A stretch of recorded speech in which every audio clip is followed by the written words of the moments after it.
तो चलिए आज देखेंगे prism, refraction through prism, derivation of angle of deviation और रिफ्रैक्टिव इंडेक्स ऑफ प्रिज्म। तो ये एक प्रिज्म है, ये है रेयर मीडियम, ये है डेंसर मीडियम।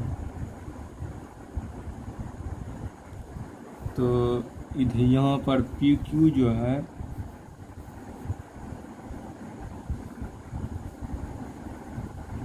पी क्यू हुआ इंसिडेंट रे,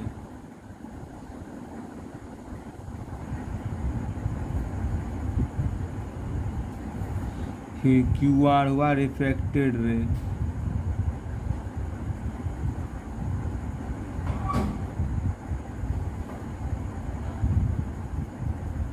आर एस हुआ इमरजेंट रे।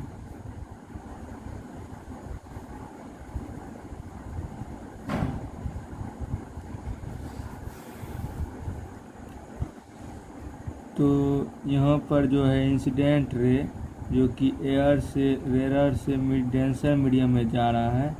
तो आप रिफ्रैक्शन में जानते हैं कि जब कोई मीडियम रेयर से डेंसर जाता है तो वे नॉर्मल के टुवार्ड्स मूव करता है। तो देखिए इधर इंसिडेंट में गया तो इसको जाना था, इधर जाना चाहिए था, तो ये इधर हुआ, मतलब ये नॉर्मल है, ये N1 नॉर्मल है, ये N2 ये नॉर्मल है।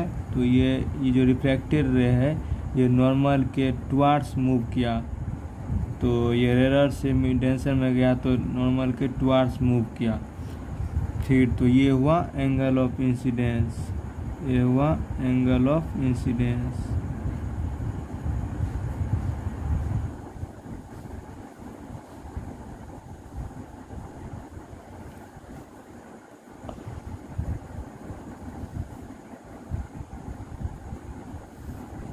फिर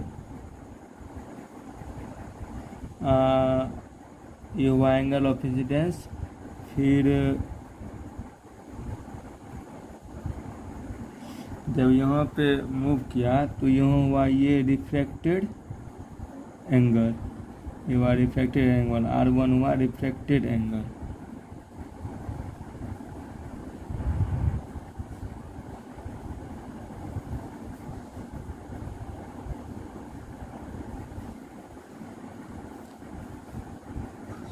फिर अब लाइट जो है डेंसर से रेयर जा रहा है, तो इसमें लाइट जो है रे जो है नॉर्मल के मूव अवे फ्रॉम नॉर्मल के अवे मूव करेगा।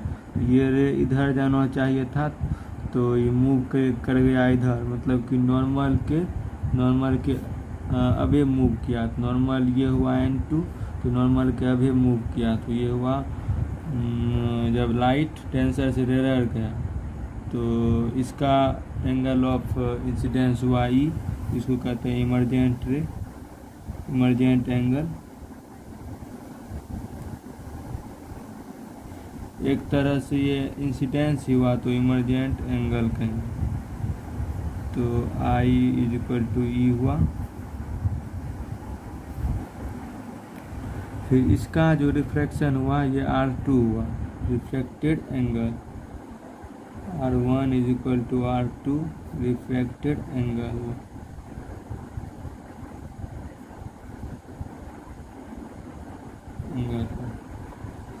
इसको कुछ पॉइंट मान लेते हैं, AQST मान लेते हैं। तो हुआ। फिर नॉर्मल से जब इधर गया, फिर इसका नॉर्मल इधर गया, नहीं, इसका रे इधर गया, इसका रे इधर थोड़ा बढ़ा देते हैं तो यहाँ बनता है एंगल ऑफ डेविएशन। तो ये हुआ एंगल ऑफ डेविएशन।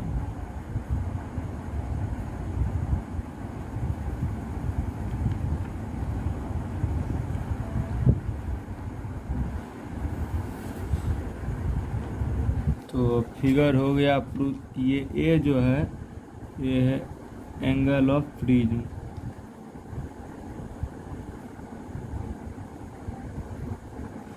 तो यहाँ पर फिगर में जो सब कुछ दिया था वो सब का इंट्रोडक्शन हो गया। पी क्यू है इंसिडेंट रे, क्यू आर है रिफ्रैक्टेड रे, आर एस है इमरजेंट रे, आई है एंगल ऑफ इंसिडेंस, R1 है रिफ्रैक्टेड एंगल, ई है इमरजेंट एंगल। तो ये और ये एंगल दोनों सेम हुआ, R1 R2 सेम ही होगा रिफ्लेक्टेड एंगल।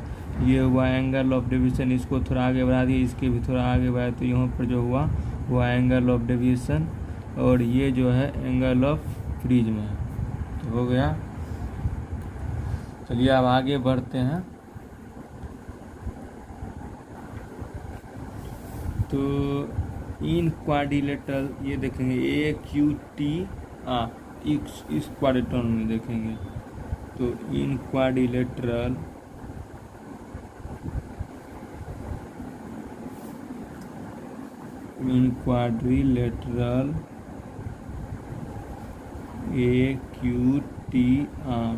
AQTR में देखेंगे तो ये जो एंगल है ये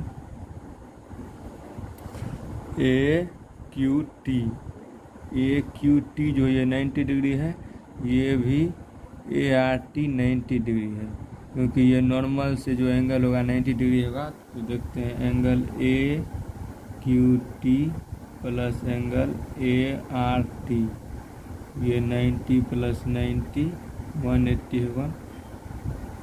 तो आप जानते हैं कि अगर किसी भी साइक्लिक क्वाड्रिलेटरल में दो एंगल का सम 180 होता है, तो ये अपने दूसरा एंगल जो बचता है वो भी 180 हो जाता है। तो हो जाएगा angle QAR is equal two plus QTR, ये भी 180 डिग्री हो जाएगा। अब चलते हैं ट्रायंगल इसमें QTR में। तो इन ट्रायंगल, इसको इक्वेशन फर्स्ट मान लेते हैं। इन ट्रायंगल QTR, इस ट्रायंगल QTR में ये ट्रायंगल है, तो सभी सम ऑफ ट्रायंगल क्या होता है 180 डिग्री।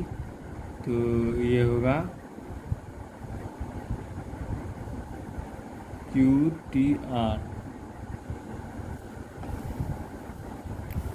ये जो ट्रायंगल है, इस ट्रायंगल का सम 180 होता है। तो R1 plus R2 plus QTR, तो 180 हो जाएगा। इसको इक्वेशन 2 मानते हैं। तो from equation first and second, angle QAR plus angle QTR is equal to R1 plus R2 plus angle QTR, ये कैंसिल हो जाएगा। तो angle QAR is equal to R1 plus R2। तो ये क्या हुआ एंगल ऑफ प्रिज्म। तो angle QAR to angle of prism है, तो A is equal to R1 plus R2। तो ये हुआ angle of prism R1 plus R2। अब देखते हैं ट्रायंगल, इसको कुछ मान लेते हैं QRST, T मान लेते हैं। P तो माना हुआ है, कुछ भी मान लेते हैं, Y मान लेते हैं। तो अब देखते हैं ट्रायंगल QYR में। इन ट्रायंगल QYR, तो QYR बना लेते हैं ट्रायंगल।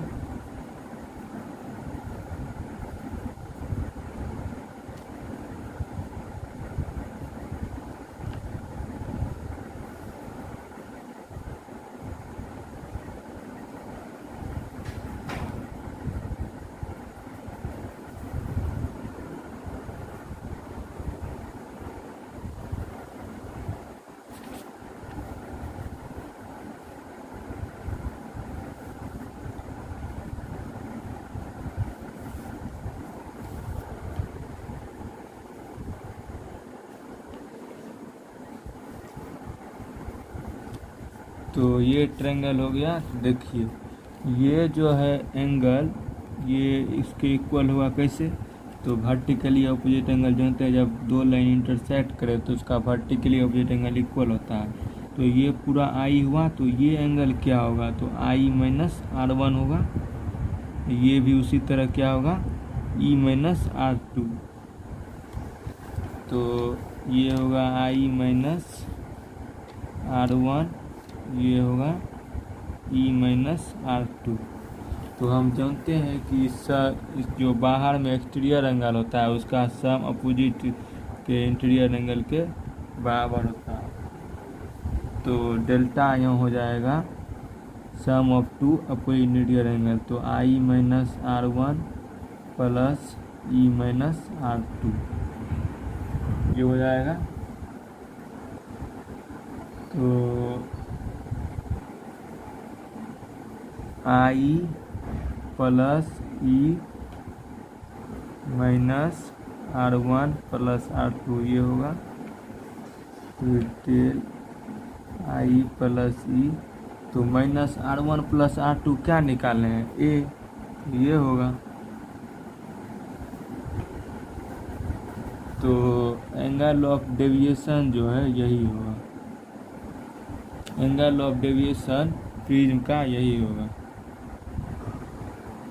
इसको इस तरह भी लिख सकते हैं, डेल, इसका भी काम आता है। तो एंगल ऑफ प्रिज्म निकल गया, एंगल ऑफ डेविएशन निकल गया। ये अब निकालते हैं refractive index of A prism, बेहद इम्पोर्टेंट है। अब निकालेंगे रिफ्रैक्टिव इंडेक्स ऑफ प्रिज्म।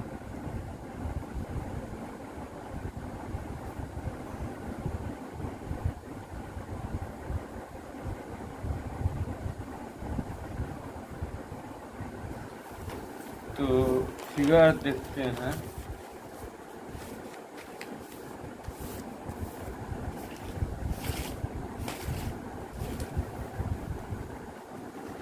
तो इसमें हम पहले देखेंगे सरफेस ए बी के लिए, फिर ए सी के लिए। तो लिखेंगे फॉर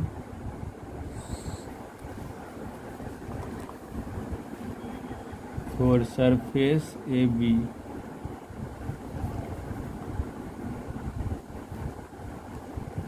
तो फॉर सरफेस ए बी के लिए रिफ्रैक्टिव इंडेक्स क्या होगा,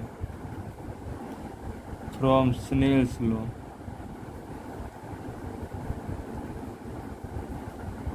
स्नेल्स लॉ में हम जानते हैं कि sine i by sine r होता है μ2 बाय μ1। तो sine i by sine r, देखिए यहाँ पर लाइट जो रे है वो रेयर से डेंसर जा रहा है, मतलब μ2 क्या हुआ, डेंसर। तो μ2 को म्यू रहने देंगे, μ1 एयर का होता है रिफ्रैक्टिव इंडेक्स 1, तो 1 रहने देंगे। तो होगा sine i by sine r is equal to mu. अब देखते हैं फॉर सरफेस ए सी।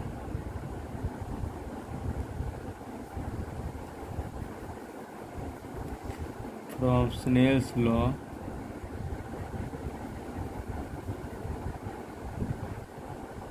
तो यहाँ पर R2 है, R2 से E जा रहा है, तो sine R2 by sine E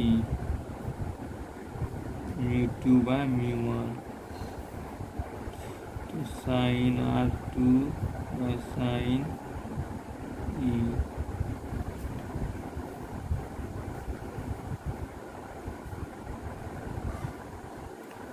तो यहाँ पर μ2 कौन हुआ, यहाँ पर μ2 1 हो गया और म्यू हो गया, ये डेंसर हो गया म्यू।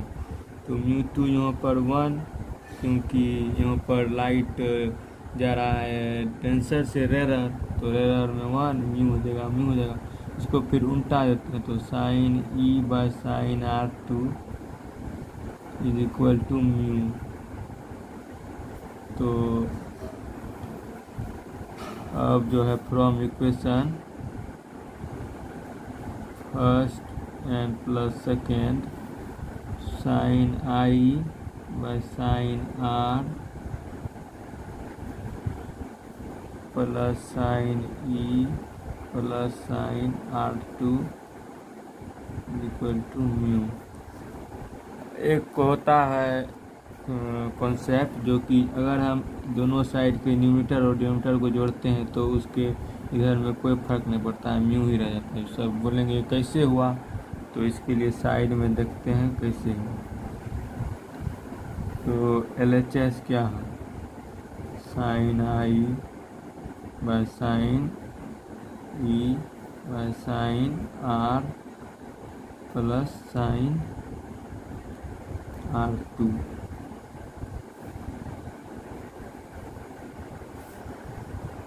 तो ये है।